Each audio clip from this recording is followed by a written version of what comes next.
The semiconductor business is among the most intricate on the planet, from sand to silicon.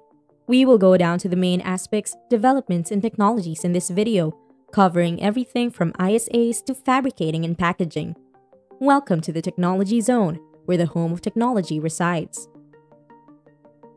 A young engineer at Fairchild Semiconductor, one of the top chip manufacturers in the world at the time, observed something intriguing in 1965 while studying the processors his small team had been producing over the previous years. In 1958, the business introduced the marketplace to the very first silicon transistor, a critical element that would later on propel silicon into Silicon Valley.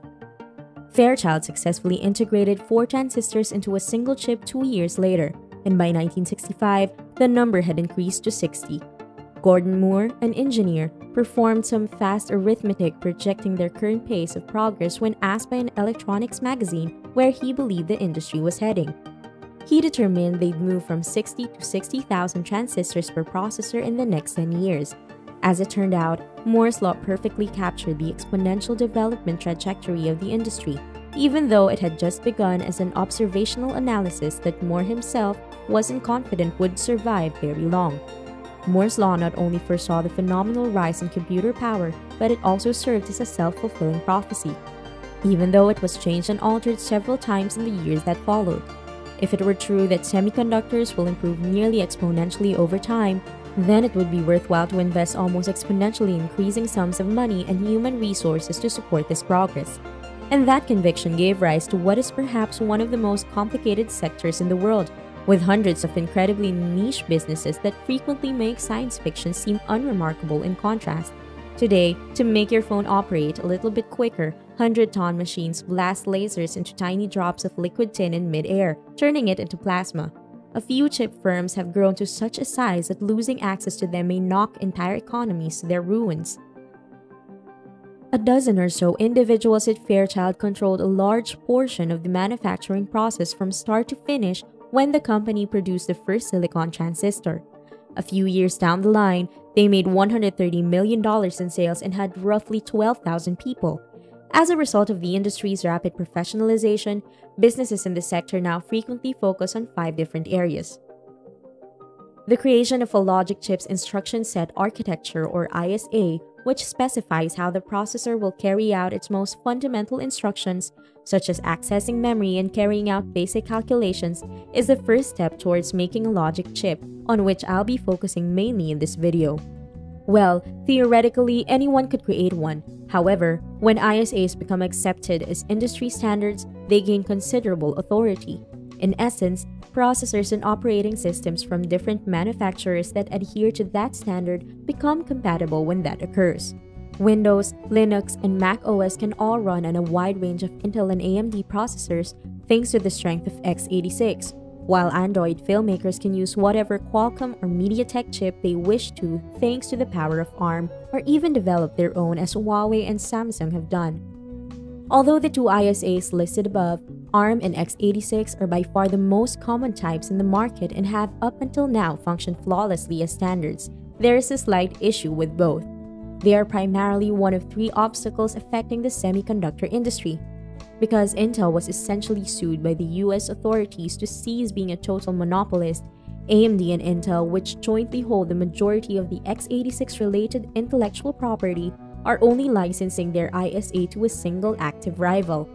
By the way, VIA Technologies, a competitor, is years behind the other 2 in technology and has secretly exploited its license to form a joint venture with the local government in China to produce domestic x86 chips for use by the government named Shaojin. While ARM2 has previously been rather generous with its licensing, its ongoing purchase by NVIDIA has raised many concerns about their prospective restrictions on licenses by their new American overlords for anti-competitive or political reasons. There are other ISAs such as MIPS, which is used among other stuff in embedded devices like routers, or RISC-V, which is sort of interesting, open-source alternative that the industry is talking about right now with the first development boards just emerging. However, they are still very far from competing with the big 2. It is the painfully obvious example of the Windows on ARM saga. It can take decades to transition anything complicated like an operating system to a new ISA. The second phase in this procedure is chip design. Most of the chip businesses the typical person is acquainted with are involved in this industry, which is significantly more diversified than ISAs. At this point, firms design the precise circuit diagrams, choose the number of cores a chip needs, determine how these and many other parts like memory are organized on silicon, and more. They effectively design the blueprint. While some chip designers like Intel and Samsung proceed to produce the products they have created, the transformation of the last decade or so has seen the great majority of players outsource the production to companies known as fabs. A very diversified area has been produced by the capacity to outsource manufacturing on the one side and depend on ISAs for compatibility on the other. Considering that everything else can mostly be handled outside, middle-tier enterprises may essentially just concentrate on design. And as a result, it should come as no surprise that over the past decade or so, nearly every single company that utilizes a significant number of specialized chips has begun developing its own in the recent years. Examples include Apple, Samsung, and Huawei for their smartphones, Microsoft and Amazon for their data centers, Google for its AI cloud service called TensorFlow, and the so-called Pixel Visual Core for enhancing photography on Pixel devices. I anticipate that many more of these, mainly internet and software industries, will create their own chips rather than relying solely on what Intel or Qualcomm provides them as their caseloads, which include self-driving cars, AI in the cloud, and other specialized applications, become more specialized. The third stage of chip manufacturing is a fabrication, which is the process of putting those designs onto physical silicon wafers. Due to its complexity and high capital requirements, it is now almost exclusively carried out by specialist contract manufacturers known as fabs, such as Taiwanese semiconductor manufacturing companies. The majority of the industry has adopted the outsource strategy that TSMC invented in the late 1980s. It enables fabs to combine orders from several chip manufacturers and share cutting-edge equipment and knowledge among all of them, while discovering enormous economies of scale. For instance, they may create advanced procedures and acquire cutting-edge equipment for flagship smartphone chips. And over time, they could trickle down for less expensive products, such as CPUs used in less advanced intelligent home devices or whatever additionally throughout time. Since Taiwanese UMC first spun off its design arm MediaTek as a separate company, Samsung opened up its foundry to contract to manufacture, and AMD spun off its fab as a global foundry so they could concentrate only on design. Even Intel recently acknowledged that they might also start outsourcing their manufacturing to external foundries. The majority of chip companies have embraced this model.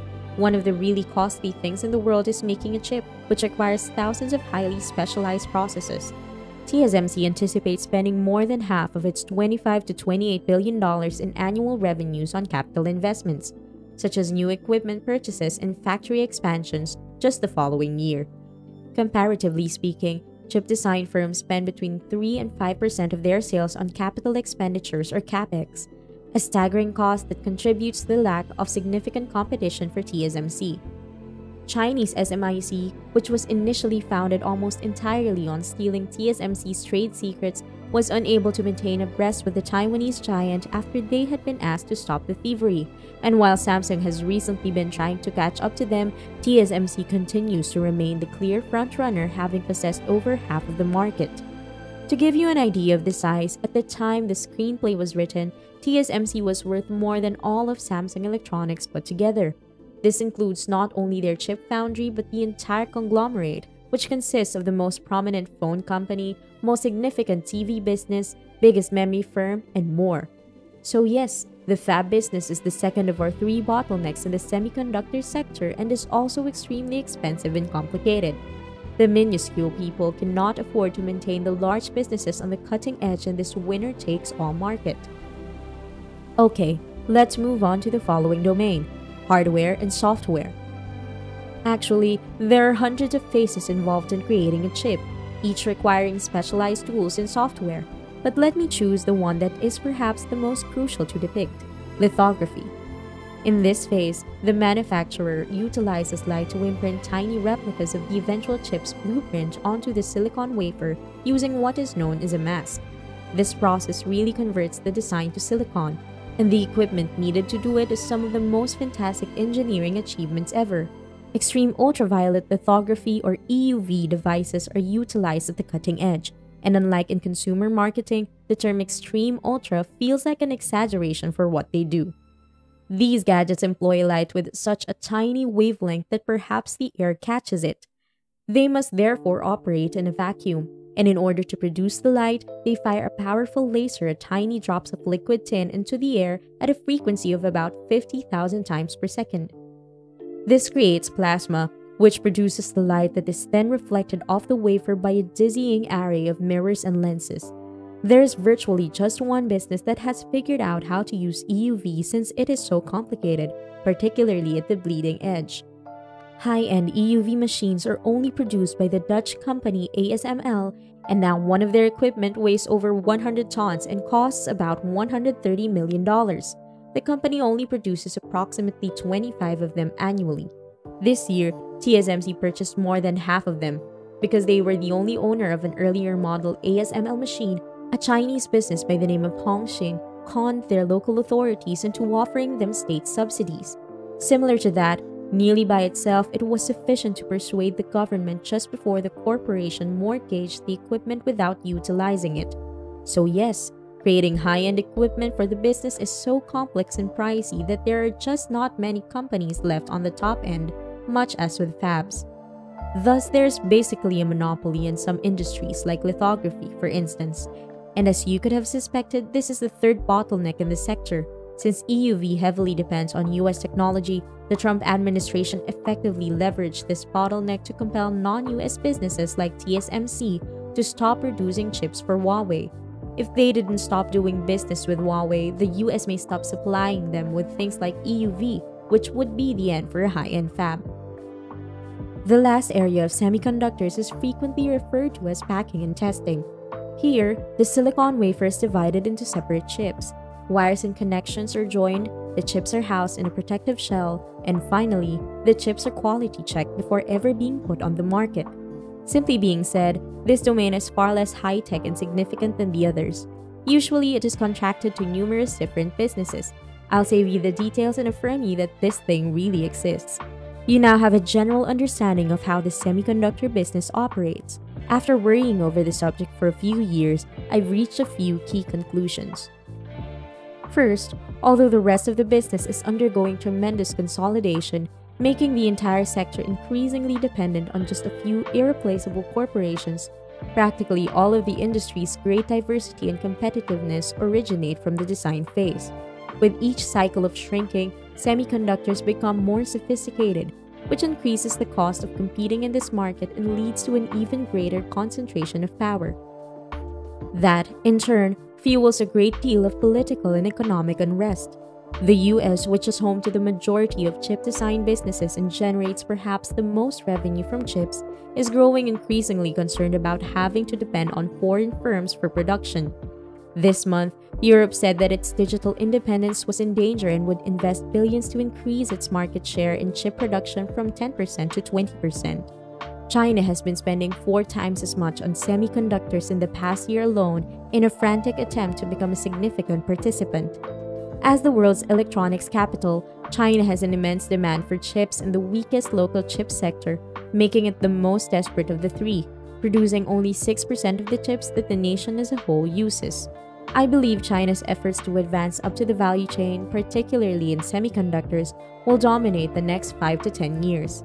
The book AI Superpowers China, Silicon Valley in the New World Order, authored by Kai-Fu Lee, is the finest explanation I could find of this subject, the previous president of Google China. Although it officially concentrates on AI, I believe it provides the most admirable overall summary of how China's IT sector aims to advance. It accurately depicts the country's trends, economy, politics, and cultural aspects, highlighting its strengths and weaknesses. I have the impression that this industry's true essence has finally been encapsulated and accurately represented. If you found this video informative and exciting, consider giving it a like and subscribe to our channel. Also, hit that notification bell to be constantly updated with our upcoming videos. You can visit our channel for more content of the likes. And again, this is the Technology Zone. and see you guys in the next one.